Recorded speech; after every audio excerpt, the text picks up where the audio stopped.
کہ جب آدمی صحت مند چلتا پھرتا ہو تو سارے ساتھ ہوتے ہیں، مسلسل بستر پہ لیٹ جائے تو لوگ بھی پھر کنارہ کش ہو جاتے ہیں،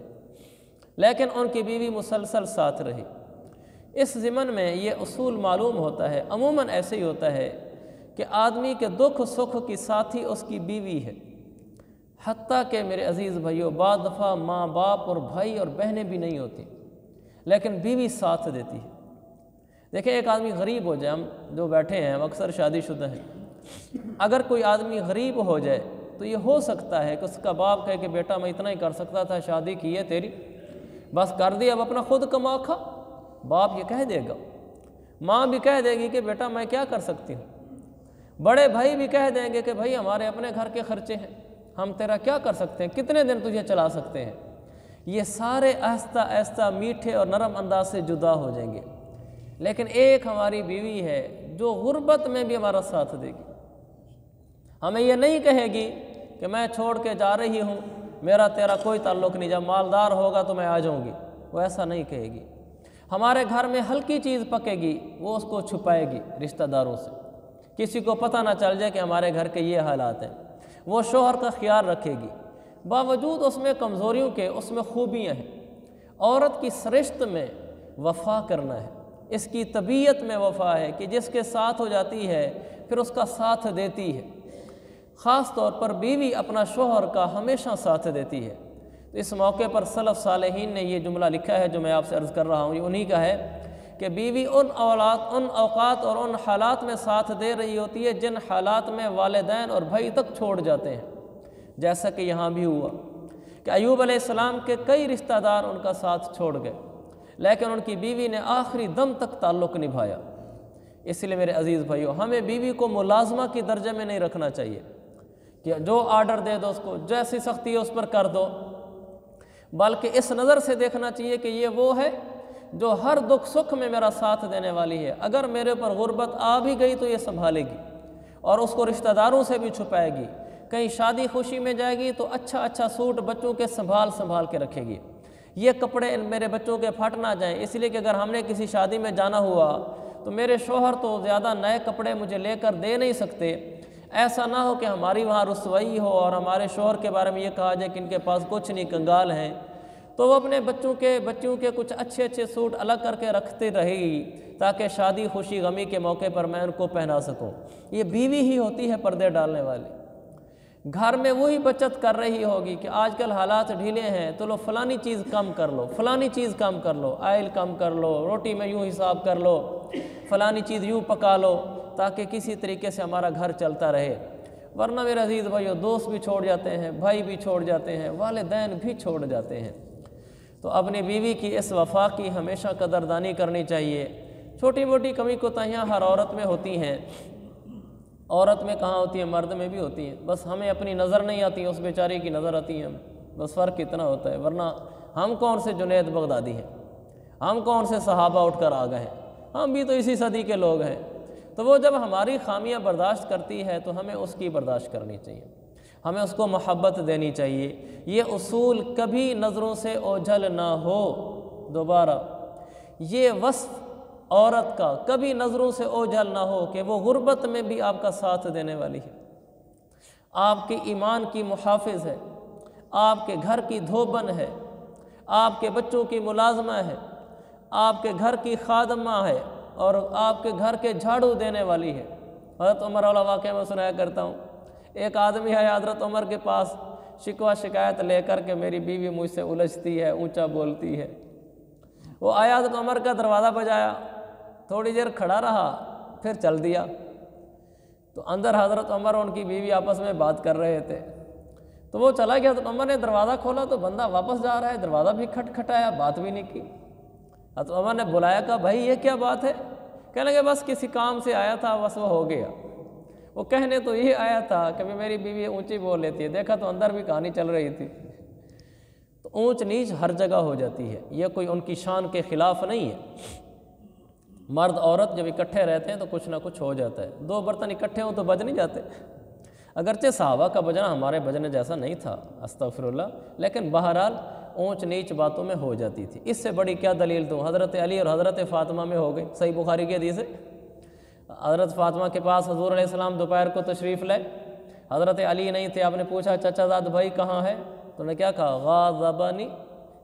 ملا علی قاری نے لکھا، علامہ عینی نے لکھا، اس کا مطلب یہ ہے کہ کچھ انہوں نے ایسی بات کی جس سے مجھے رنجش ہوئی، کچھ میں نے ایسی بات کی جس سے ان کو رنجش ہوئی۔ ہو جاتا ہے، کوئی جوڑا ایسا نہیں ہے کہ وہ بالکل ہی ان جذبات سے پاک ہو جو انسانوں کے اندر ہوتے ہیں۔ خیر، حضرت عمر سے کہنے لگا جی میں تو کچھ کہنے آیا تھا، بس پھر ضرورت نہیں رہی۔ ان کا کیا کہنے آئے تھے؟ کہا جی بس چھوڑو۔ کہا کیا تھا؟ کہ میں تو یہ کہنے آیا تھا کہ میری بیوی سامنے میرے بول دیتی ہے، اونچا بول دیتی ہے، میں نے گھر میں دیکھا تو ادھر آپ کے گھر بھی یہی ہو رہا تھا، اس لیے میں نے کہا آپ کو کیا بتانا ہے۔ حضرت عمر نے کیا فرمایا؟ قربان جائے۔ کہا دیکھو اگر وہ ایک دفعہ اونچا بول بھی دی ہے تو کیا حرج ہے؟ فرمایا انہا غسالتن انہا کناسۃ۔ کہا وہ میرے گھر کی دھوبن ہے، وہ میرے گھر کے جھاڑو دینے والی ہے، وہ میرے ایمان کی محافظ ہے، میرے بچوں کی دیکھ بھال کرنے والی ہے۔ ایسے حضرت عمر گنواتے چلے گئے۔ پھر کہا کہ اگر ایک دفعہ اونچا کہہ بھی دیا کوئی لفظ تو کیا ہو گیا؟ سمجھا دیا کہ اونچ نیچ ہوتی رہتی ہے۔ اللہ کی نبی کی حدیث ہے صحیح مسلم میں، آپ نے فرمایا لا یفرق مؤمن مؤمنۃ ان کریہ منہا خلقا رضی منہا آخرا۔ کوئی آدمی اپنی بیوی سے بد دل نہ ہو، فرمایا اگر اس کی کوئی بات ناپسند ہوگی تو کوئی پسند بھی ہوگی، ساری تو ناپسند نہیں ہو سکتی۔ اگر اس میں کوئی خامی ہے تو کوئی خوبی ہوگی، دوسری عورت لاؤ گے اگر اس میں یہ والی خوبی ہوگی تو کوئی اور خامی ہوگی، کوئی ایسی کامل مکمل تو ہو بھی نہیں سکتی،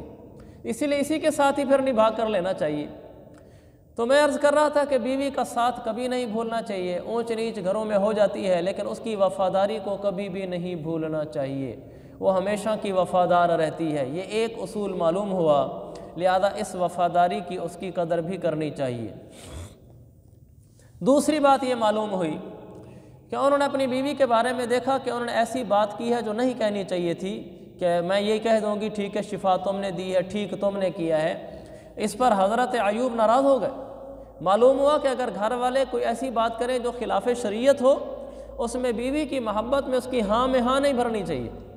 اس میں جو حق بات ہے وہی بولنی چاہیے۔ بیوی سے غلطی ہوگی ہے تو اس کو سمجھانا چاہیے کہ یہ آپ نے غلط کہا ہے، جو ٹھیک ہے وہ ٹھیک ہے، جو غلط ہے وہ غلط ہے۔ یہ نہیں کہ بیوی کی محبت میں ایسے گم ہو گئے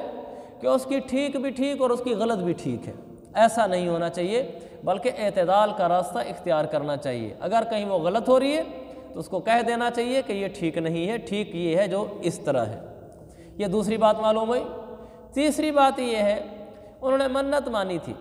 کہ اگر یہ میں ٹھیک ہو گیا تو 100 چھڑیاں ماروں گا۔ پھر ٹھیک ہو گئے تو اللہ نے فرمایا فَاضْرِب بِهِ وَلَا تَحْنَثْ، اللہ نے فرمایا منت پوری کرو، اس منت کو نہ توڑو۔ معلوم ہوا کہ جب کوئی منت مان لی جائے تو اس کو پورا کرنا ضروری ہوتا ہے۔ اگر منت مانی ہے بعد میں اس کو پورا نہیں کیا ہے، منت ادا نہیں کی تو گناہ گار ہے انسان۔ اس کو اچھے طریقے سمجھ لیں کہ منت کیا ہوتی ہے، کیسے پوری ہوتی ہے، کب ٹوٹتی ہے، کس طریقے سے ٹوٹتی ہے، اس کو ذرا تھوڑا سا تفصیل سے لے لیتے ہیں۔ جو بات زبان سے کسی چیز کے ساتھ جوڑ کر کہی جائے، مشروط کر کے کہی جائے، اس کو منت کہتے ہیں۔ جیسے کوئی یوں کہے کہ یا اللہ اگر میرا بیٹا اس امتحان میں کامیاب ہو گیا تو ایک بکرا ذبح کروں گا۔ اس نے بیٹے کی کامیابی کو مشروط کیا ہے، اس نے بکرا ذبح کرنے کو مشروط کیا ہے بیٹے کے کامیاب ہونے کے ساتھ، کہ بیٹا کامیاب ہوگا تو پھر بکرا ذبح کروں گا۔ اسی طرح یا اللہ اگر میں اس بیماری سے ٹھیک ہو گیا تو میں 1000 روپیہ صدقہ دوں گا۔ اگر بیماری سے ٹھیک ہو گیا تو اب 1000 روپیہ صدقہ دینا ہوگا۔ یہ منت ہے۔ منت کے لیے ضروری ہے کہ الفاظ زبان سے ادا کیے جائیں، دل ہی دل میں خیال آنا اور خیال جمائے رکھنا، اس سے منت نہیں ہوتی۔ ایک آدمی نے پکی نیت کی ہوئی ہے کہ میں انشاءاللہ ٹھیک ہو گیا نا، یہ جو گھر میں گائے کھڑی ہے، بکری کھڑی ہے، یہ میں ذبح کر کے دعوت کر لوں گا، رشتہ داروں کو بلا لوں گا، کھلا دوں گا، یہ اس کے دل میں ہے اور پکا ہے۔ لیکن اس نے زبان سے یوں مشروط کر کے نہیں کہا کہ یا اللہ اگر میں ٹھیک ہو گیا تو میں یہ جانور ذبح کروں گا، یہ الفاظ اس نے نہیں کہے،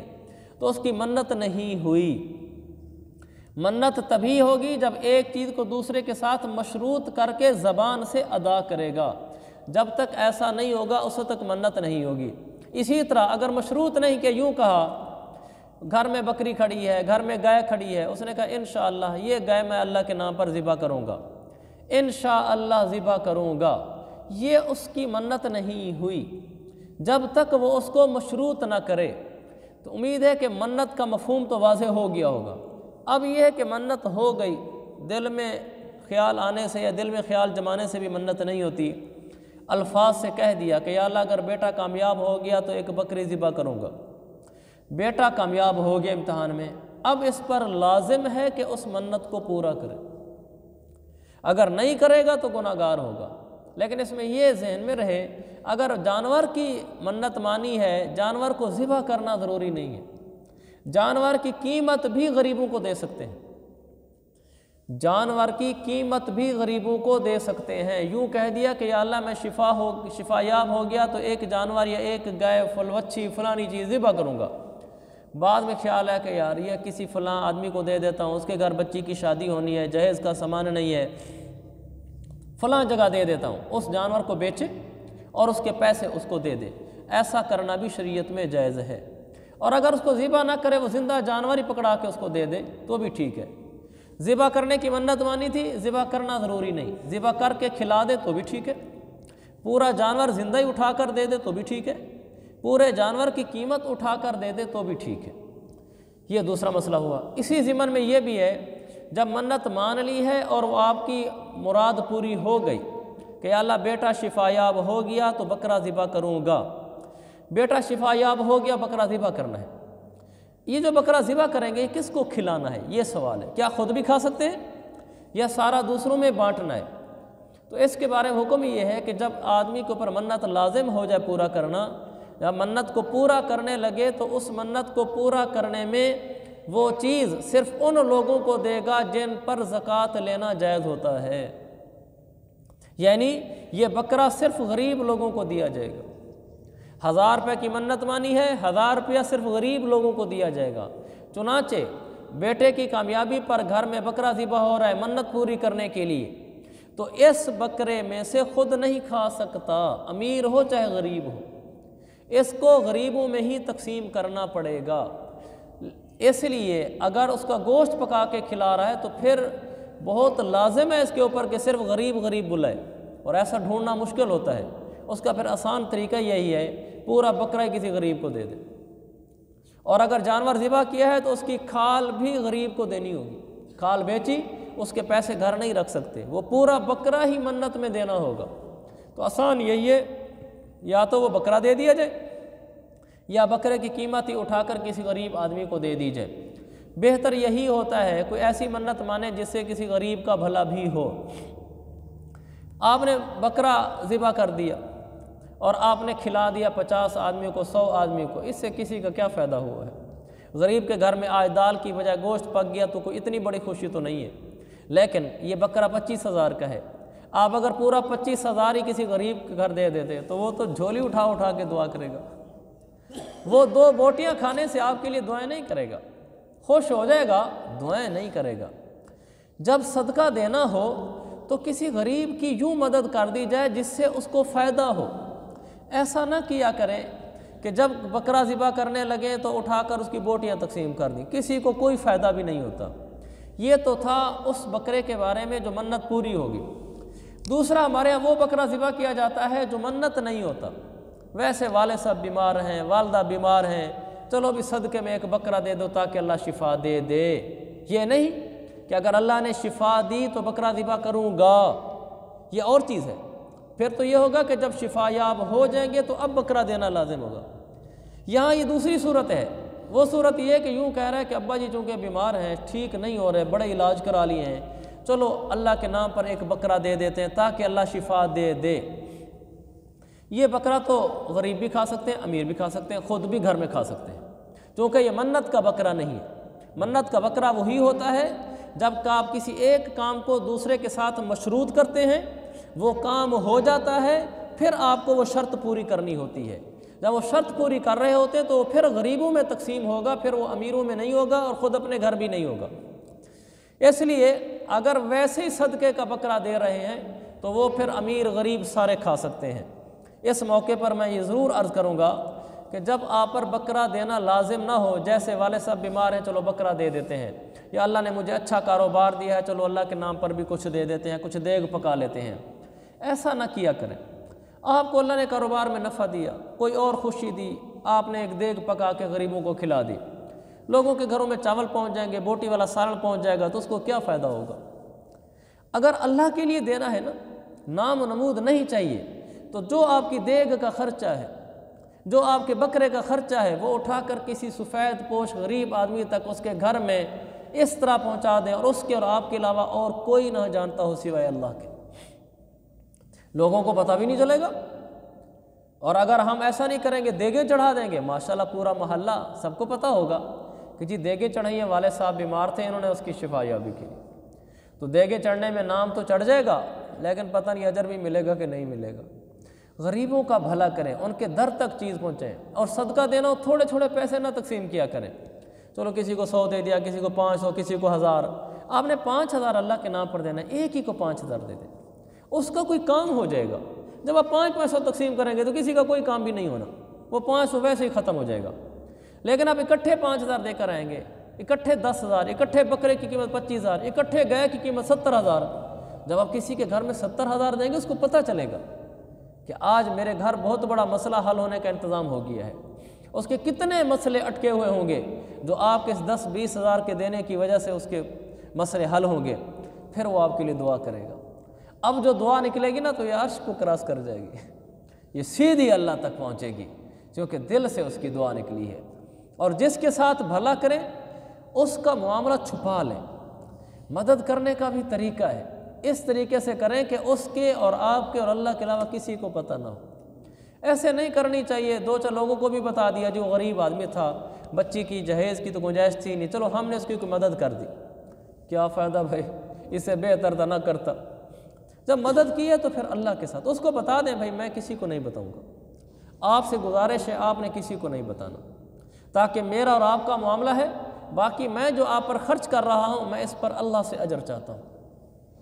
کہ میں نے ایک آدمی کی خدمت کی تھی، ایک آدمی کی مدد کی تھی، ایک آدمی کی ضرورت پوری کی تھی، ایک آدمی کے مشکل میں کام آیا تھا، اے اللہ اس کا مجھے اجر عطا فرما، بس میں اللہ سے اجر چاہتا ہوں۔ پھر اس کی وجہ سے آپ کے مال میں برکت بھی ہوگی، پھر اس کی وجہ سے اللہ کی رضا بھی ملے گی، پھر اس کی دعائیں بھی آپ کو ملیں گی۔ تو جب کسی کی مدد کرنی ہو تو اس طرح خفیہ طریقے سے، اور اس کو کہہ کر بھی میں کسی کو نہیں بتاؤں گا، آپ نے نہیں بتانا، یہ میری گزارش ہے آپ سے، تاکہ اللہ کے پاس بڑا خزانہ لے کر جائیں۔ مجھے وہ اچانک روایت یاد آ گئی کہ اللہ کے پاس کچھ چیزیں چھپا کر بھی رکھا کرو کہ جو اللہ کے علاوہ اور کسی کو پتہ نہ ہو، چھپی ہوئی چیزیں اللہ جانتا ہے اور کوئی نہیں جانتا۔ تو یہ اصول امام زین العابدین رحمۃ اللہ علیہ، جب ان کا انتقال ہوا، غسل دینے والے نے کمر میں دیکھا تو نشان پڑے ہوئے تھے ایسے بوجھ اٹھانے کے۔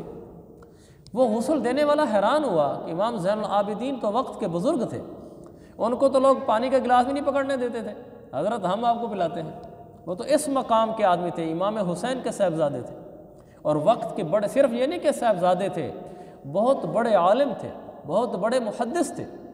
اور بہت بڑے عبادت گزار بزرگ تھے۔ یہ عجب بات ہے کہ ان کے کمر پر نشان ہے۔ کچھ دنوں بعد ماجرا کھلا، 100 گھروں میں رات کی تاریکی میں راشن کی بوریاں کندھے پر رکھ کر تنہائی میں تاریکی میں گھروں میں پہنچا کے آتے تھے۔ ان گھر والوں کو بھی نہیں پتا تھا کہ کون دے جاتا ہے، گھر والوں کو بھی نہیں پتا تھا۔ وہ پتہ اس طریقے سے چلا ان کے انتقال کے بعد 100 گھروں میں جو ہر مہینے راشن آتا تھا وہ بند ہو گیا۔ جب بند ہوا تو پھر لوگوں کو پتہ چلا کہ اچھا وہ نشان بھی اس چیز کے تھے اور دینے والا بھی یہ تھا۔ ایسے چھپا کر دنیا سے گئے۔ میرے عزیز بھائیو، جب غریبوں کی ہم مدد کریں تو اس کی عزت نفس کا خیال کریں۔ قرآن کہتا ہے لا تبطلوا صدقاتکم بالمن والاذی، جب کسی پر خرچ کرو، صدقہ زکوٰۃ مال دو، تو پھر اس کو ضائع نہ کرو احسان جتلا کر، اگلے کو تکلیف دے کر، اس طرح سارا کیا کرایا ضائع ہو جاتا ہے۔ جب کسی کے ساتھ بھلا کیا تو بس نیکی کر، دریا میں نہیں سمندر میں ڈال، بس وہ جانے اور میں جانوں، دن قیامت میں کھلے گا کہ ہم کس کی کیا خدمت کرتے رہے، اس پر اللہ اجر دے گا۔ تو یہ میں تھوڑا سا تفصیل سے عرض کر رہا تھا صدقے کو اور منت کو۔ تو ایک تو صدقے میں بکرے ذبح کرنے کے بجائے مال دیا کریں، نفلیں پڑھا کریں۔ اور یہ ہمارے ہاں ایک رسم ہے، اس کا شریعت سے کوئی تعلق نہیں ہے۔ یہ کہتے ہیں خون بہو، مثلا گھر میں نیا گھر بنایا ہے، نئی دکان بنائی ہے، کہتے ہیں یہیں اندر بکرا لاؤ،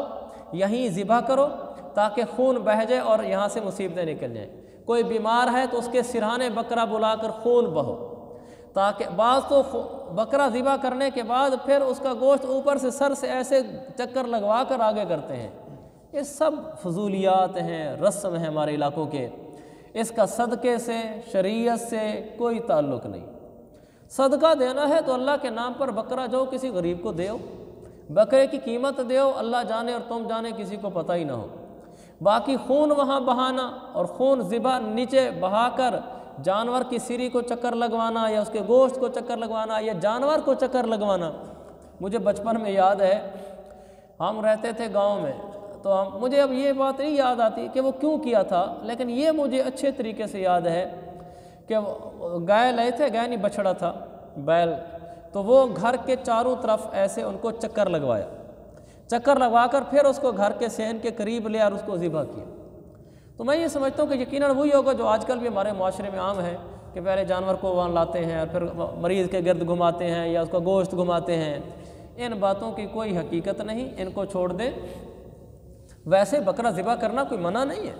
آپ نے ذبح کر کے اس کو غریبوں میں تقسیم کر دیا کہ یا اللہ ہماری مصیبت ٹال دے تو ٹھیک ہے، لیکن اس سے زیادہ فائدہ اس صورت میں ہے کہ آپ وہ پیسے ہی کسی کو دے دیں۔ پھر یہ قرآن حدیث میں داؤ مرضاکم بالصدقہ، آپ نے فرمایا اپنے بیماروں کا علاج کیا کرو صدقہ دے کر۔ صدقے میں کوئی بکرا ذبح کرنا تو صرف نہیں ہے،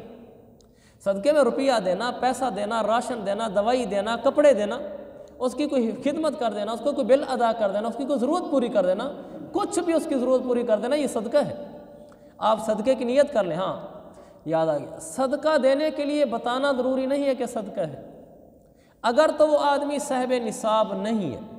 یعنی غریب ہے، مستحق صدقہ ہے، مستحق زکوٰۃ ہے، پھر بھی اس کو یہ بتانا ضروری نہیں ہے کہ بھئی یہ صدقہ اور زکوٰۃ کے پیسے دے رہا ہوں۔ آپ سمجھتے ہیں کہ ایک سفید پوش آدمی ہے لیکن غریب ہے، اب میں اس کو کیسے صدقہ دوں یا زکوٰۃ دوں؟ تو اگر میں کہتا ہوں بھی یہ زکوٰۃ ہے، صدقہ ہے، تو وہ محسوس کرے گا۔ تو شریعت نے اس کی اجازت دی ہے کہ آپ اس کو کہہ دیں یہ گفٹ ہے، یہ میری طرف سے ہدیہ ہے، میری طرف سے آپ کا تعاون ہے، امداد ہے، جو دل چاہے کہہ دے، بس دل میں یہ نیت ہو کہ میں اس کو زکوٰۃ دے رہا ہوں، صدقہ دے رہا ہوں، بس اس سے ادا ہو جائے گا۔ زبان سے کہنا ضروری نہیں ہوتا اگر وہ مستحق زکوٰۃ ہے۔ اگر وہ مستحق زکوٰۃ ہے ہی نہیں، آپ ویسے نفلی صدقہ اس کو دے رہے ہیں۔ واجب صدقہ وہ ہوتا ہے جیسے منت کی وجہ سے لازم ہوا، آپ ویسے نفلی صدقہ دے رہے ہیں، چلو اللہ کے نام پر کوئی صدقہ کر دیتا ہوں۔ جیسے بعض لوگ کاروبار میں نیت کر لیتے ہیں میں اپنی آمدنی کا 5%، 10% اللہ کے نام پر دیتا رہوں گا، تو ان کی نیت ہوتی ہے تو وہ دیتے رہتے ہیں۔ اس میں امیر کو بھی دے سکتے ہیں، غریب کو بھی دے سکتے ہیں۔ اس میں بھی دیتے ہوئے زبان سے کہنا ضروری نہیں ہوتا کہ صدقہ دے رہا ہوں، آپ کے دل میں ہو کہ میں صدقے کی مد میں اس کو دے رہا ہوں، آپ کا صدقہ ادا ہو جائے گا اور اگلے کے لیے لینا بھی درست ہو جائے گا۔ تو صدقے میں اگلے کو اطلاع کرنا بھی شرط نہیں ہے۔ ہاں یہ نہیں کر سکتے، آپ کسی کو پیسے دے چکے ہیں اور بعد میں خیال ہے کہ غریب آدمی ہے واپس تو کر نہیں سکتا، چلو میں نے جو زکوٰۃ دینی ہے یا میں نے جو صدقہ مانا ہوا تھا کہ اگر ٹھیک ہو گیا تو 1000 روپیہ دوں گا، ٹھیک ہو گیا میں 1000 روپیہ دینا ہے اور فلاں آدمی نے میرا 1000 روپیہ لیا ہوا ہے، لہذا یہ وہی والا ادا ہوگی اور میں اس کو کہہ دیتا ہوں کہ بھائی مجھے واپس نہ کرنا، اس سے ادا نہیں ہوگا۔ یہ یاد رکھیں، یہ تب ادا ہوگا جب دیتے وقت نیت ہو دینے کی۔ آپ نے جب اس کو دیا تھا تو آپ نے اس کو قرضے کے طور پہ دیا تھا، آج جب وہ نہیں دے سکتا اور آپ نے صدقہ بھی دینا ہے، آپ اسی میں نیت کرنا چاہ رہے ہیں، تو یہ نیت وہاں داخل نہیں ہوگی۔ اس کا طریقہ یہ ہو سکتا ہے، یعنی اتنی بات واضح رہے، صدقہ زکوٰۃ دیتے وقت نیت ہونی چاہیے کہ میں صدقہ یا زکوٰۃ دے رہا ہوں، زبان سے بولنا ضروری نہیں، نیت ضروری ہے۔ آپ نے دیا قرضے کی نیت سے تھا اور اب آپ اس کو صدقے میں کاؤنٹ کرنا چاہتے ہیں، ایسا نہیں ہوگا۔ اس کا پھر طریقہ ہے، طریقہ یہ ہے کہ مثلا ایک آدمی نے میرا 5000 دینا ہے، وہ غریب آدمی ہے نہیں دے سکتا، مجھے بھی پتہ ہے نہیں دے سکتا،